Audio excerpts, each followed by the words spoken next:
I'm Simon T.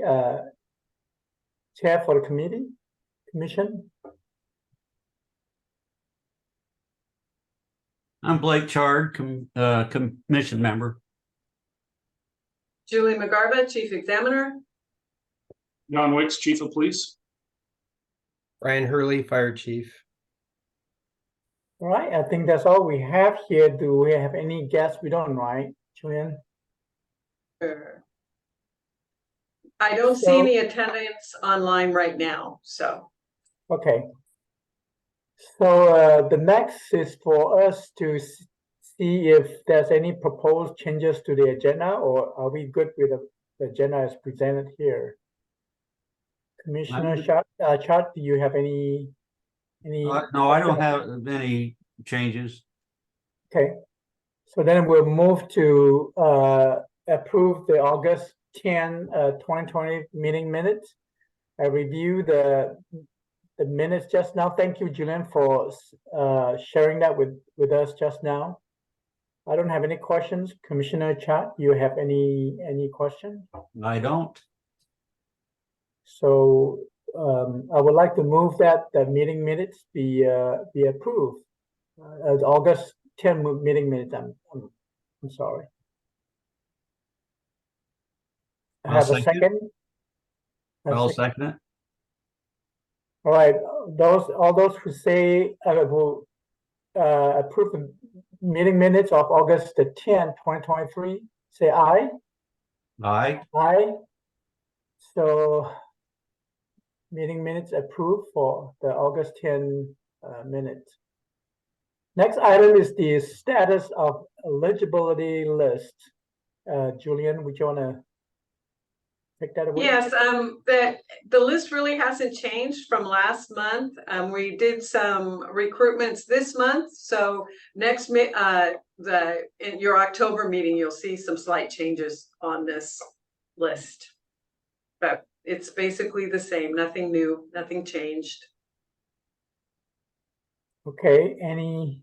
I guess I don't have any question. No. Commissioner Chart, no? Okay. Thank you, Julian. And then the next is for approval of the entry-level police eligibility list.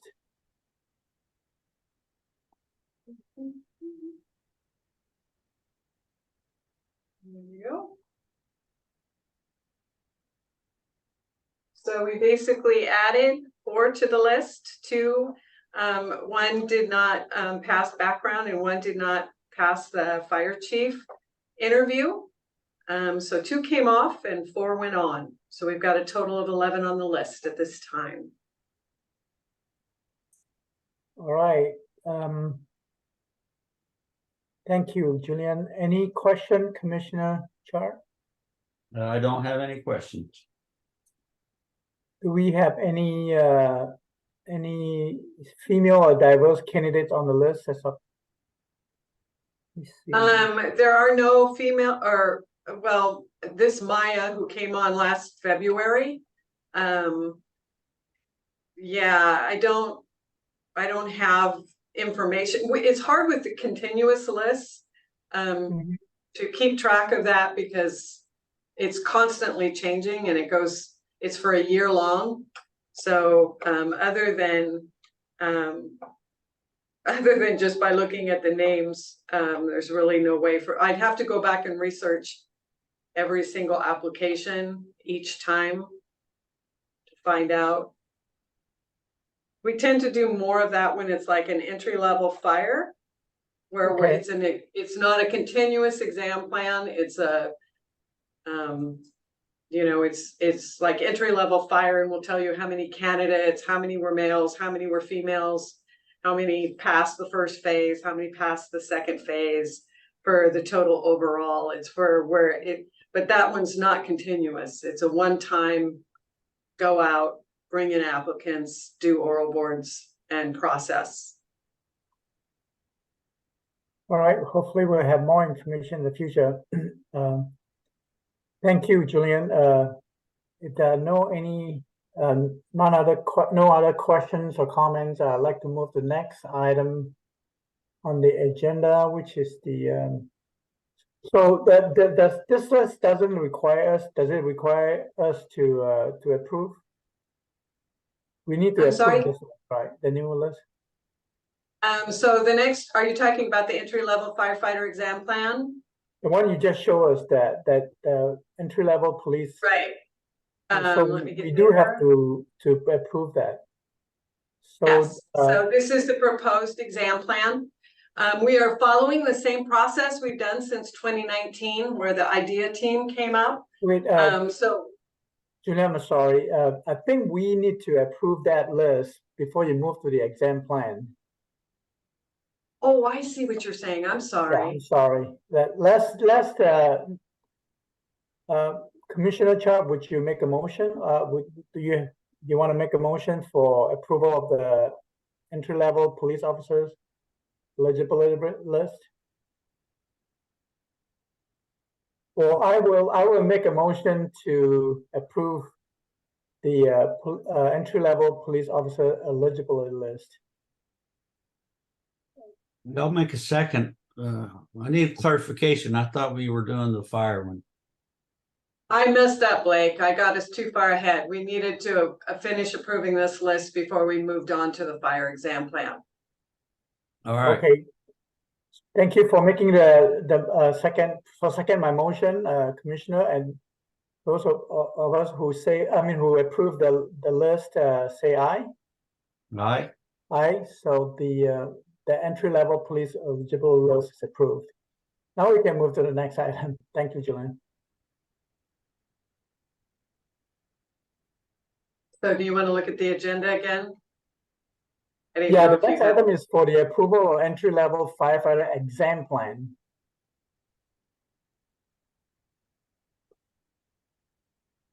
No, yeah, Go.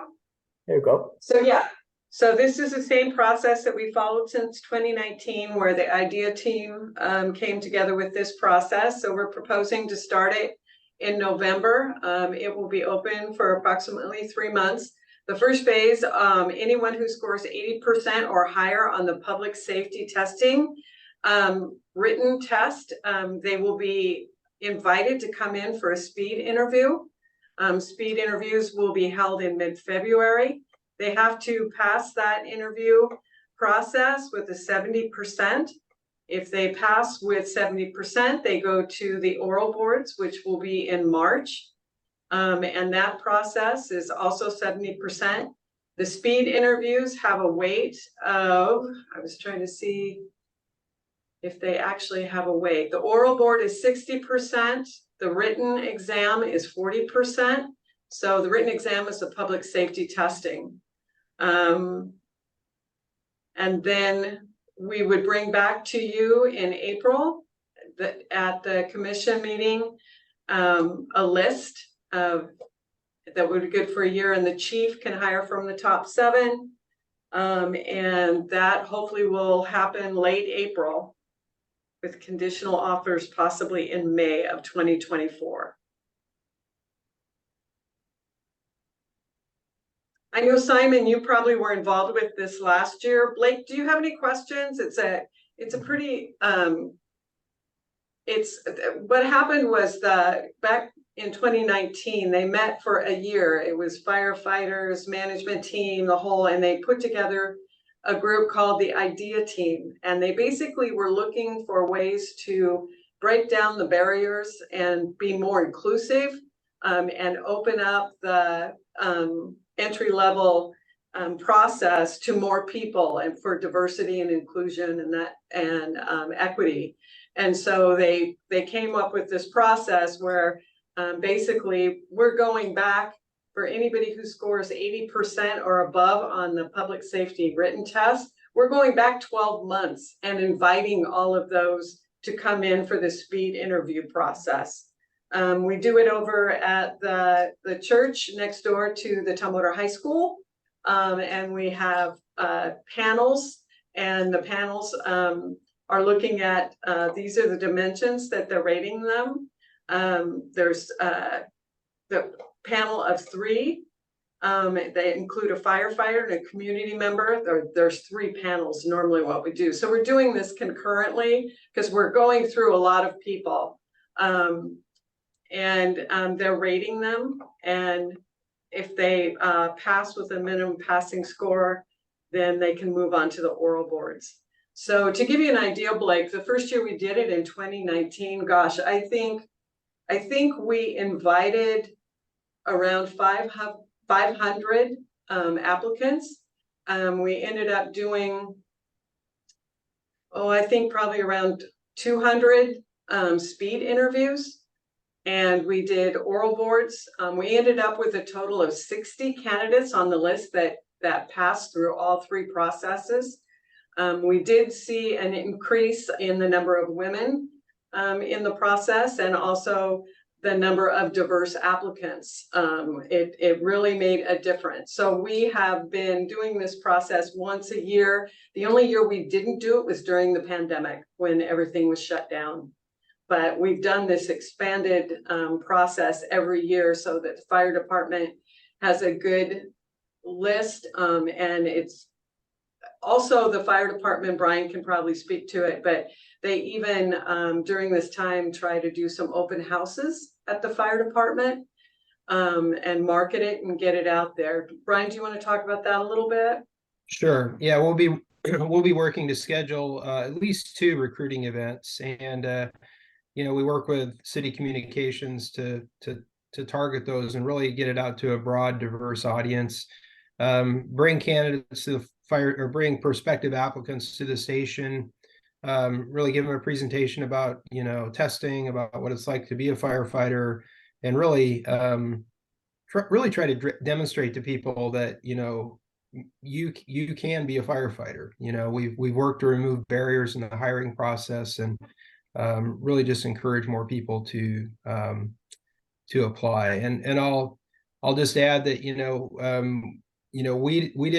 we kind of got this idea from other places such as Bellingham, and then since then even the city of Olympia has copied our process with regards to firefighter hiring. It's been shown to be pretty effective.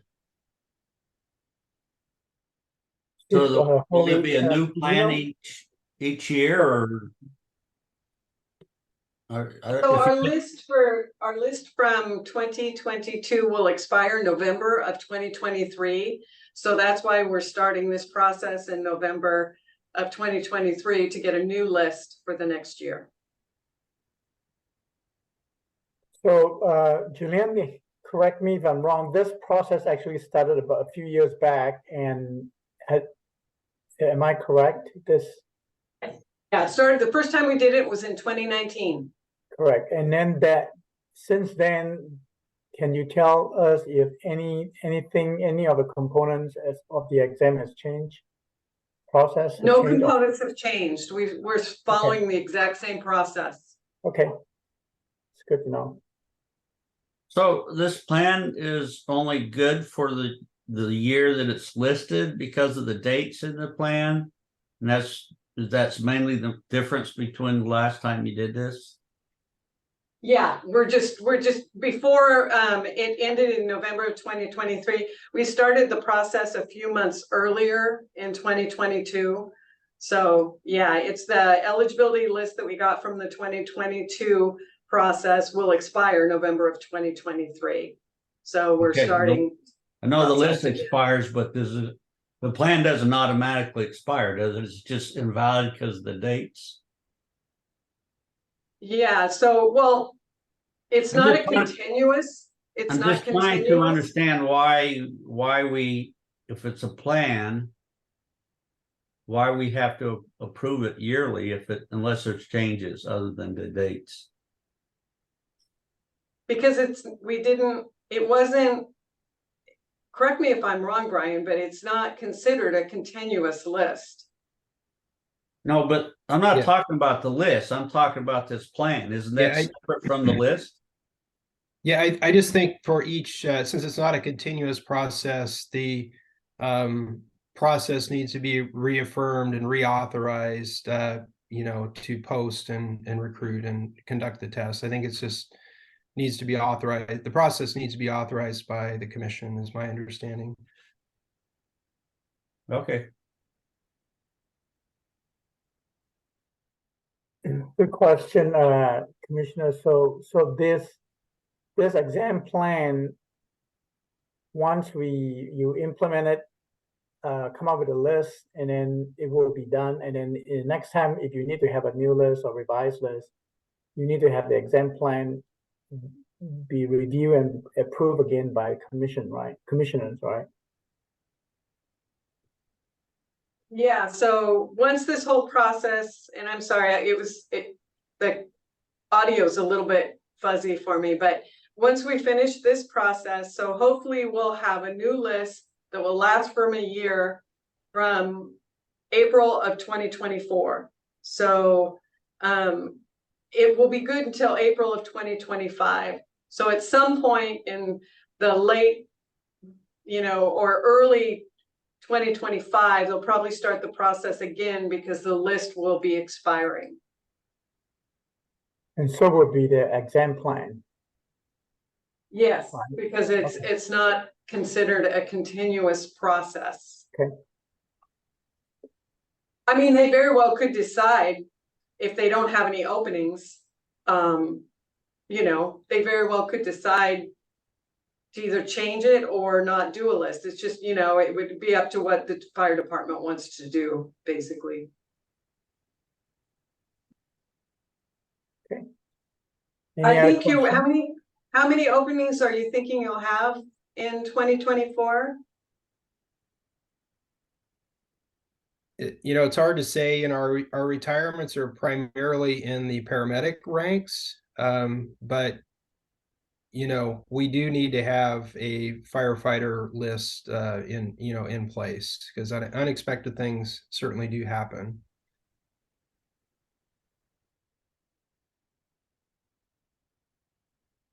Okay, well, thank you.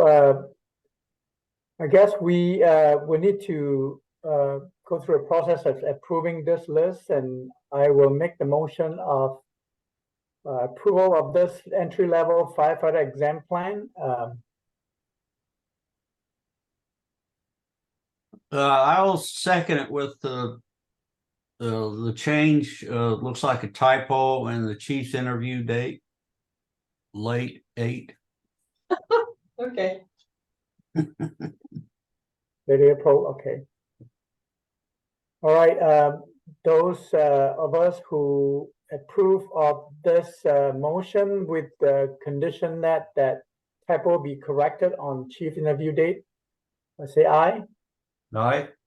Aye. So the entry-level firefighter exam plans approved. Thank you. Let's go to item number 8. Paramedic firefighter level exam plan.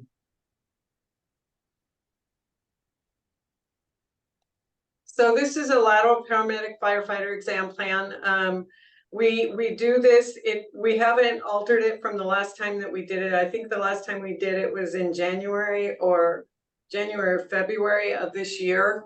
They do have, Brian, you might speak to it. They do have some openings, so they're going to be, there's a continuous process that's already in place for entry-level paramedic, but they're interested in doing a lateral paramedic process to get candidates from that list too.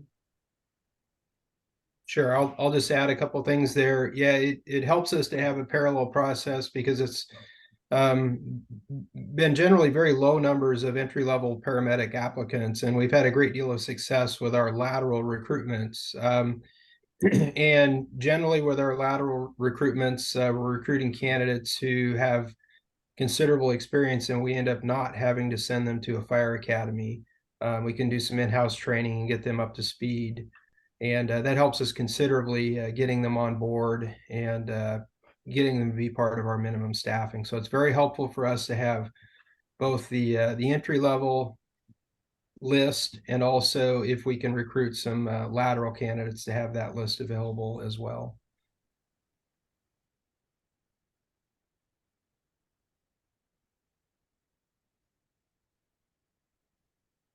I have no questions. The only question I have is I think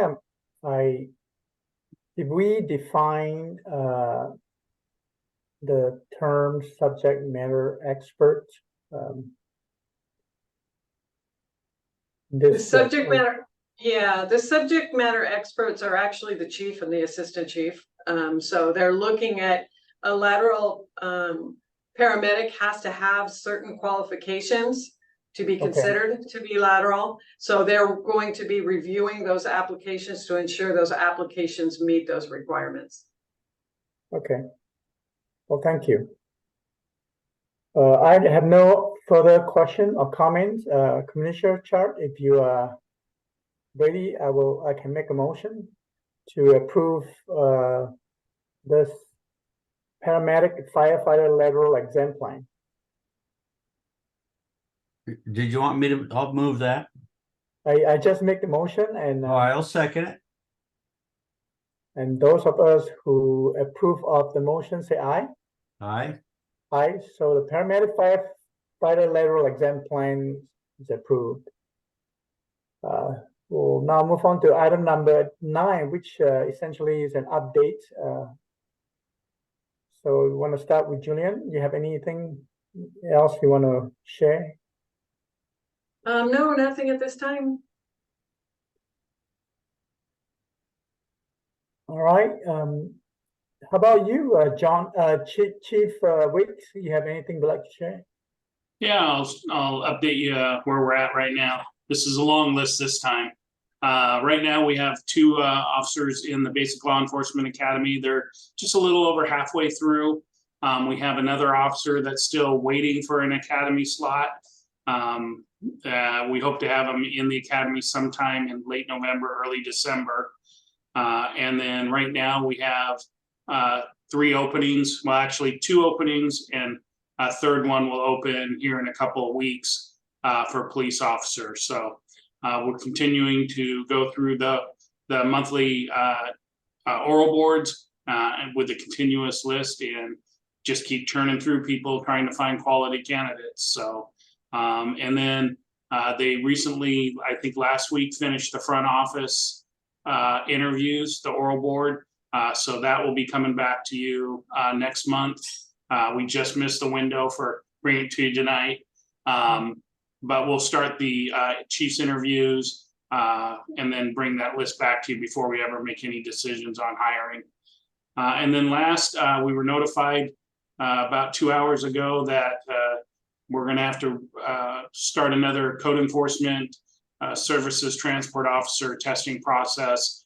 The person we hired in January, who's been out on a medical leave, notified us today of a resignation. Apparently, the procedure she had, she's not recovering from it like she hoped. So, which is really unfortunate. But we just wish her the best, and we're going to have to start that process over again. So that should be coming back to you. My guess in the next meeting, we'll bring the testing process back to you, get approval, and then start moving forward with that. And I will pass it on, Brian, if you don't have any questions. Thank you, Chief. All right, thanks, John. Just a few brief things. We've had I may have mentioned this the last meeting. I can't quite remember the timing, but we do have a new firefighter paramedic, Nate Rylardstam, who has started. We have had a new entry-level firefighter, Barrett Brown, who we brought on board. Fortunately, both of those, even though they were entry-level, had a considerable amount of experience and training, and we're able to bring them into our apprenticeship program at a higher step. So we didn't have to send them to an academy, which again is very helpful for us. Much like Chief Wicks mentioned, we've had a process ongoing for Department Assistant 2, which those interviews were finished today. So obviously it wasn't able to be on the agenda tonight, but there will be a list brought at the next meeting, and shortly thereafter we'll hopefully be able to hire someone off that list. Oh, when we were talking about the firefighter hiring, I do anticipate that we will have a series of events that will lead to at least one firefighter position hiring next year. I forgot to mention that when we were talking about that. Yeah, just to wrap things up, thanks, Julie, for all your service to the city and the Civil Service Commission. We're gonna miss you here. Yeah, I second that. Thank you, Chief Weeks, Chief Holly. Again, thank you so much, Julian, for all your service to the city, and we're going to be missing you for coming months. I wish you the very best on your retirement, and hope to see you around regardless. Hopefully, you can stop by and say hi sometimes. Yeah.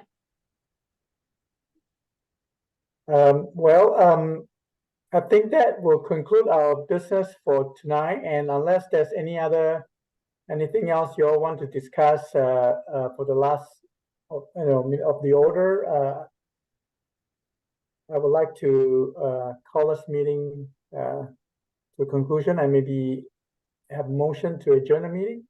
I move we adjourn the meeting. I second the motion and the meeting adjourned. Thank you again, everyone. Have a good evening. Julian, take care. Have a wonderful retirement. Thank you. Bye.